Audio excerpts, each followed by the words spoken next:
हीच ती जागा जलतज्ञाने दाखवलेली. ठीक आहे, मग काम सुरू करूयात आपण. आपण म्हणजे आपण इतर कामगारांना नाही बोलवणार? नाही, आपल्याला सुरुवातीला एक गुपचूप काम करायचं, हम्म. कुणालाही कळू न देता. का म्हणजे असं काय आहे ना? अरे कारण ही जागा वादग्रस्त आहे.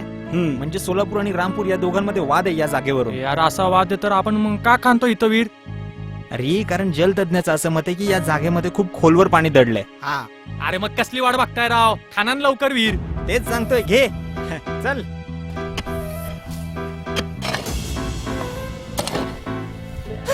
काम करा लवकर ये. ए ए अरे काय करताय तुम्ही? हा थांबा. अरे कोण आहात तुम्ही आणि आम्हाला का अडवताय? कोण आहे आम्ही?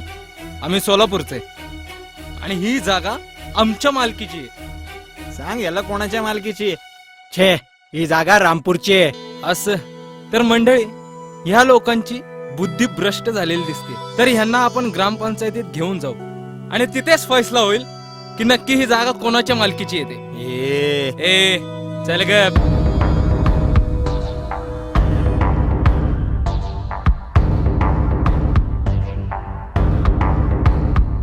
कोण आहे? सुरेश ना? रामपूरचे सरपंच महादेवचा मुलगा. नमस्कार. आणि एवढी गर्दी काय काय तक्रार आहे? साहेब, हे आपल्या जागी विहीर खणत होते. अहो मी पुन्हा सांगतोय, ती रामपूरची जागा आहे. अहो तुम्हाला माहित नाही का, थोड्या दिवसांपूर्वीच त्या जागेवरून वाद निर्माण झालता आपल्या रामपूर आणि सोलापूरमध्ये. म्हणून मी देखील माझ्या गावातल्या सगळ्यांना तिथे गाई म्हशी चरायला न्यायला देखील मनाई केली आहे. आणि हे निघालेत विहीर खणायला. मग आम्ही काय गुंड नाही आहोत. आम्ही रामपूर गावातले मक्याचे शेतकरी आहोत. ए जा जा. मक्याचे शेतकरी तर आम्ही आहोत आणि ते पण सोलापूरचे. साप चुकीचं आहे हे. आम्ही हे सिद्ध करू शकतो की मक्याच्या शेतीमध्ये रामपूरचा हात कोणी धरू शकत नाही. वा रे वा, आमच्या सोलापूरच्या शेतकऱ्यांना चॅलेंज करतोस काय? हो, आणि आम्ही हे सिद्ध पण करू शकतो की आम्ही तुम्हा सोलापूरकरांपेक्षा मक्याची शेती चांगली करू शकतो. मग तर आम्हाला विहीर खणू द्याल. अरे कबूल आहे, कबूल आहे. अरे तुम्ही जरा शांत बसाल का? तुम्ही सुचवल्याप्रमाणे मका पिकाच्या मशागतीची स्पर्धा या 2 गावांमध्ये घ्यायची का? ठीक आहे, आम्ही या स्पर्धेला तयार आहोत. ठरलं तर मग आता या मका पिकाच्या शेतीच्या स्पर्धेच्या काळात दोन्ही गावांमध्ये कोण भांडण तंटा करणार नाही, विहीर खणायच्या भानगडीत पडणार नाही आणि मुख्य म्हणजे सर्व शेतकरी वर्ग या मका पिकाच्या शेतीच्या मशागतीवरच लक्ष केंद्रित करतील. ठीक आहे? आता होऊन जाऊ द्या, पण एक गोष्ट लक्षात ठेवा, ही स्पर्धा आम्हीच जिंकणार. अरे आम्हीच जिंकणार, जिंकणार, आम्हीच जिंकणार, आम्हीच जिंकणार, आम्हीच शांतता. जिंकणार. मका पिकाच्या मशागतीची स्पर्धा सोलापूर जिंकतंय का रामपूर हे बघूयाच. आता जा तुमच्या गावात आणि या स्पर्धेबद्दल माहिती सांगा. आणि या स्पर्धेची सुरुवात होती आत्ता. चला रे.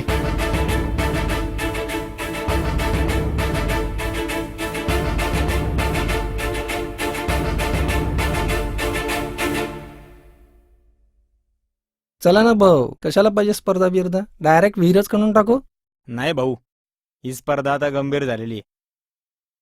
अहो जिल्हा अधिकाऱ्याने सुद्धा मान्यता दिली याला, आणि त्यांचं असं मत आहे की खेळीमेळीने स्पर्धा झाली पाहिजे. आणि या स्पर्धेत जे गाव जिंकेल त्यांना बक्षीस पण देण्याचं जाहीर केलंय. अरे म्हणजे ही आता आपल्या प्रतिष्ठेची बाब आहे. म्हणूनच आपल्या शेतकरी बांधवांनी मक्याची लागवड आणि मशागत मेहनत घेऊन आणि जीव ओतून करायला हवी. गाव समितीने मान्यता दिलेल्या तंत्रज्ञानाचं आणि नियमाचं पालन करायला हवं. मित्रांनो, ही तंत्र आणि नियमावलीची माहिती पत्रक आहे. म्हणजे कोणाला काही अडचण आली तर मला कधी पण विचारा. पण भाऊ, आपण बी कुठलं पेरायचं? थांबा, बियाणांच्या बाबतीत आपल्याला आधी सतर्क असायला हवं. म्हणजे आपण आधी प्रतिष्ठित शेतकऱ्यांना जाऊन भेटू, कृषी अधिकाऱ्यांशी चर्चा करू आणि मग ठरवू. तू म्हणतोयस ते सगळं ठीक आहे, पण आपल्याला सोलापूरवर लक्ष ठेवायला पाहिजे. का? का म्हणजे ते काय नियोजन करतायत ना ते आपल्याला कळायला पाहिजे. आपलं एखादं गुप्तहेर तिकडे पाठवला पाहिजे. काळजी करू नकोस. आपण आपले गुप्तहेर तिथे नक्कीच पाठवू. प्रश्नच मिटला ना मग. चालतंय ना मग, हरकतच नाही काही. चला भेटू नंतर.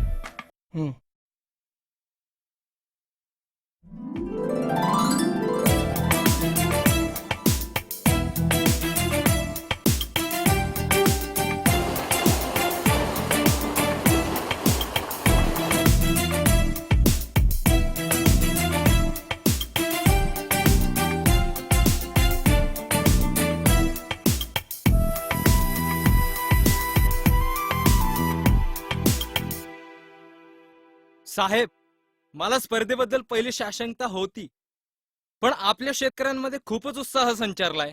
गौरव, तुला आपल्या सोलापूरला जिंका वाटत असेल ना, तर तू तुझी काही माणसं गुप्तपणे रामपूरमध्ये पाठव आणि त्यांच्या योजना नेमक्या काय चालल्यात याचा छडा लाव. Okay sir.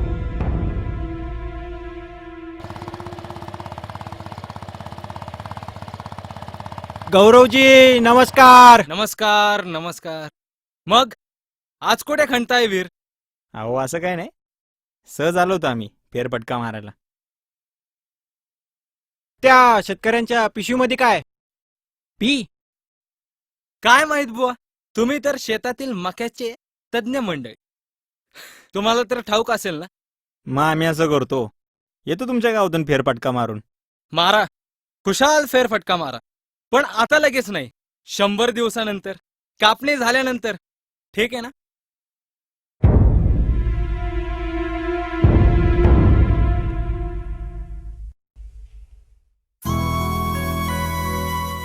बाबांनी जेवायला बोलवलंय सगळ्यांना.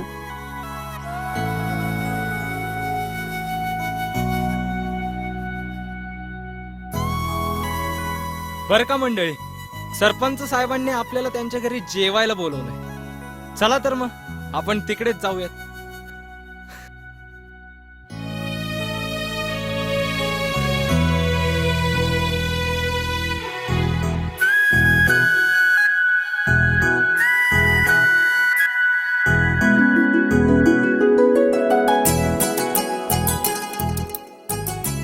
माझा तर एकच डूल हरवला होता,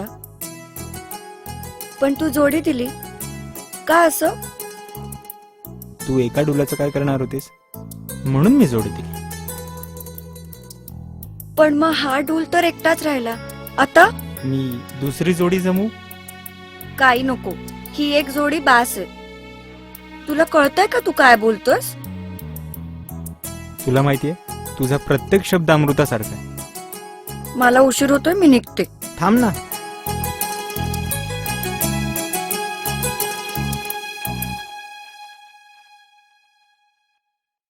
काय रे, तुम्ही कधी आला?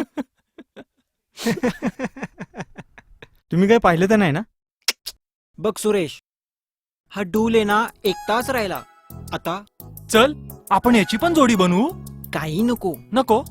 बस झालं जोड्या लावणं. सुरेश, तुला कळतंय का? बोल प्रिये, तुझे शब्द मला अमृतासारखे आहेत. तुमचे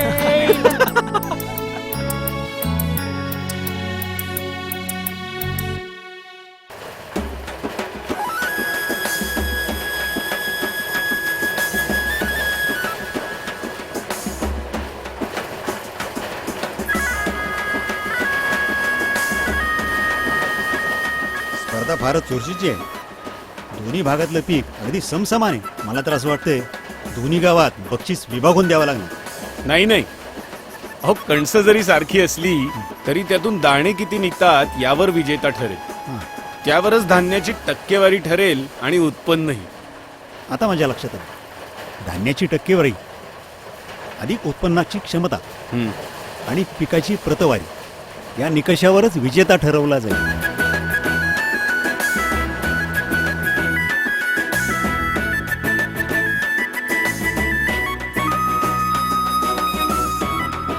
आणि आता ज्याची सगळ्यांना उत्सुकता आहे तो निकालाचा क्षण. दोन्ही गावांनी सारखीच उत्तम कामगिरी केली आहे, पण तरीही एका गावाच्या पिकांचा दर्जा, भरीवपणा आणि रंग हा अधिक चांगला आहे. पण दोन्ही गावांनी तर सारखेच तंत्र अवलंबले होते. मग असा फरक कसा काय? मलाही नेमकी हीच शंका होती. म्हणूनच मी कापणी सुरू असलेल्या मळ्यांमध्ये जाऊन हिंडलो आणि मला त्यांच्या यशाचं गुपित कळलं. काय आहे ते गुपित? धान्यांमधला हा मूळ फरक बियाणांमुळे झालाय. आम्ही देखील मक्याचं संकरितच बी वापरलं होतं. बरोबर आहे.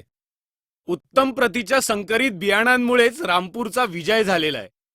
आणि मी आता सुरेशला विनंती करतो की त्यांनी या बक्षिसाचा स्वीकार करावा.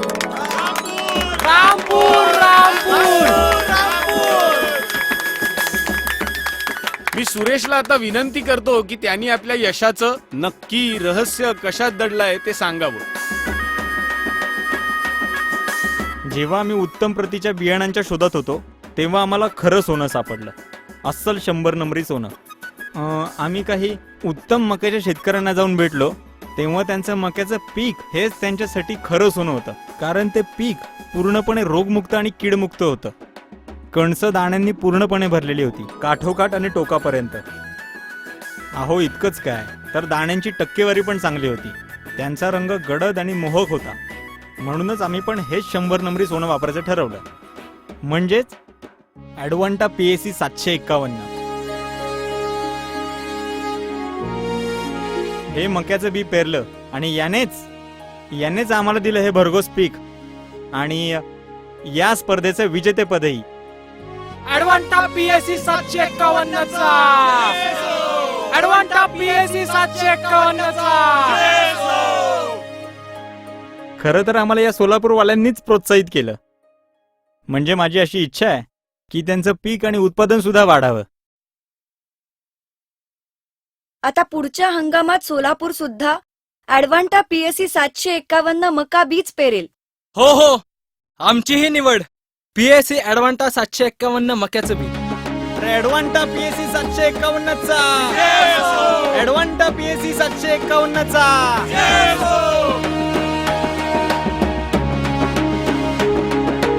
ॲडव्हान्टा सीड्स PAC 751 मक्याचं बी पेरा आणि मिळवा अधिक उत्पादन, अधिक दाणेदार पीक आणि अधिक समाधान.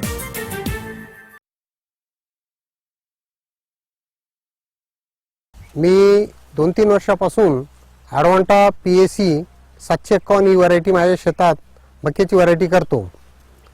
मला सर्वप्रथम गावातील विक्रेत्याने माहिती दिल्याप्रमाणे मी या जातीची पसंती करून माझ्या शेतात मी 2 एकर मका केला आणि पहिल्याच वर्षी मला चांगल्या प्रकारचं उत्पन्न मिळालं.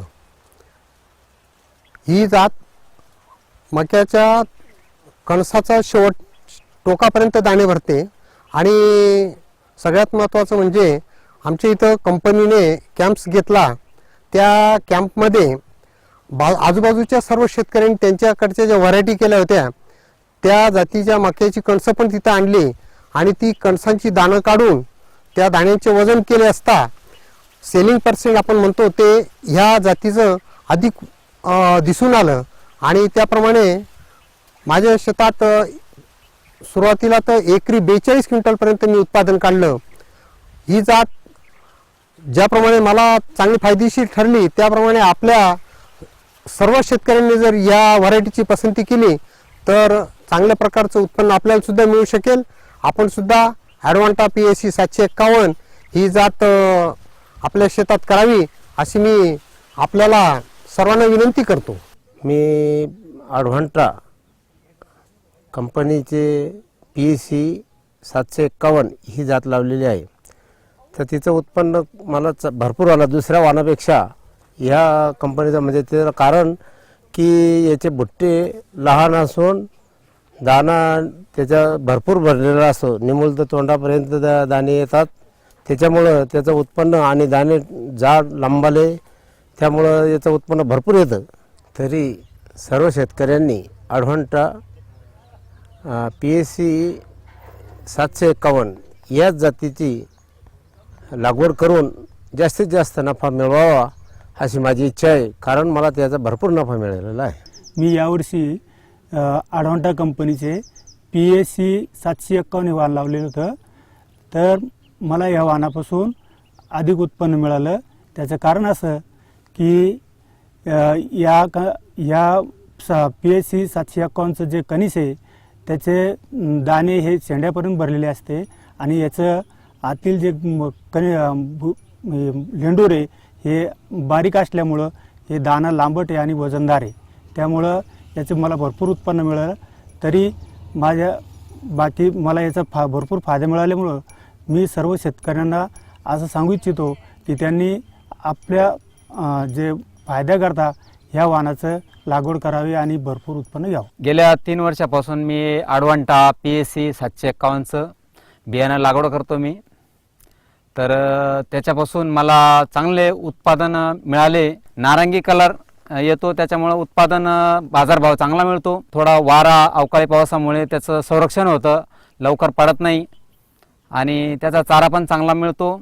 त्याच्यापासून उत्पादन चांगलं मिळतं. म्हणून मी शेतकरी बांधवांना सांगतो की अडवांटा PSC 751 ही व्हरायटी चांगली असून आपण चांगल्या पद्धतीने लागवड करावी. मला बाजूच्या कृषी केंद्रामधून माहीत पडलं की बुवा 751 वाहन चांगलं आहे आणि परत त्याचा चारा चांगला आहे आणि त्याच्या कणसामध्ये दाण्याची संख्या ही 756-80 पर्यंत आहे आणि त्याची गिट्टी जी बारीक आहे त्याच्यामुळे उत्पन्न जास्त दिसतं. त्याच्यात दाणे लांब दाणे असल्यामुळे त्याला बाजारात 150 ते 200 रुपये क्विंटल भाव जास्त आहे इतर मक्यांपेक्षा.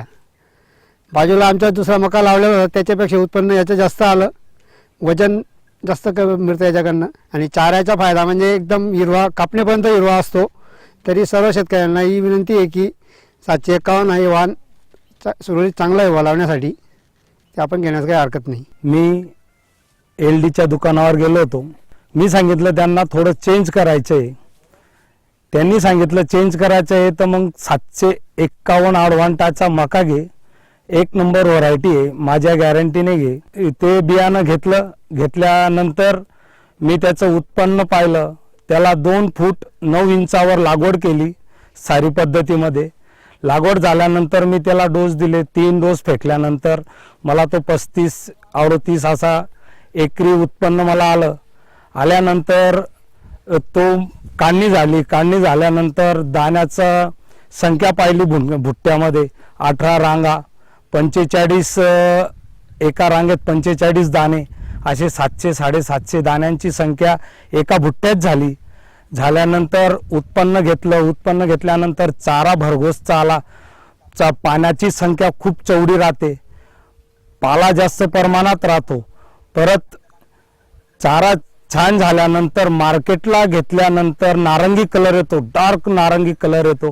कलर आल्यानंतर सर्व व्हरायट्यांपेक्षा मला 100-125 रुपये मार्केटला जास्त मिळाला. सर्व शेतकरी बांधवांना विनंती आहे, तुम्ही अडवांटाच 751 लावा.